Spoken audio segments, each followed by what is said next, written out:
বলিউডের গোপন খবরে আপনাদের স্বাগত। এই মুহূর্তে বলি পাড়ার অন্দরে ঠিক কি ঘটছে চলুন দেখে নেওয়া যাক। ভীষণ উত্তেজিত রশ্মিকা মান্দানা, কিন্তু তার সিকান্দার ছবি নিয়ে নয়। যখন একদিকে সিকান্দার নিয়ে তৈরি হয়েছে নানান বিতর্ক, তখন অপরদিকে বেশ বিন্দাসে রয়েছেন রশ্মিকা, এমনটাই বলছে নেটপাড়ার একাংশ। অভিনেত্রীর মাথায় নাকি ঘুরছে অন্য চিন্তা। এপ্রিল মাস অভিনেত্রীর জন্মদিনের মাস। এই মাসেই নতুন উপলব্ধি তার। এই বিষয়ে মনের কথা লিখে ফেললেন তিনি। বয়স বাড়ার সাথে সাথে মানুষের যে উপলব্ধি, সেই পথে তিনি হাঁটলেন না।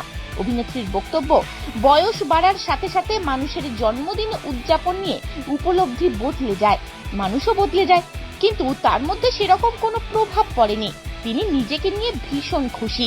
লেখেন, এটা আমার জন্মদিনের মাস, আমি খুবই উত্তেজিত।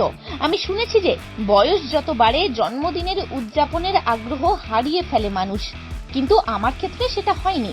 বরং বয়স যত বেড়েছে জন্মদিন উদযাপনে ততই বেশি উদ্গ্রীব হয়ে উঠেছি।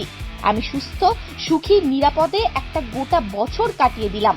জন্মদিন উদযাপনের জন্য এটাই যথেষ্ট কারণ।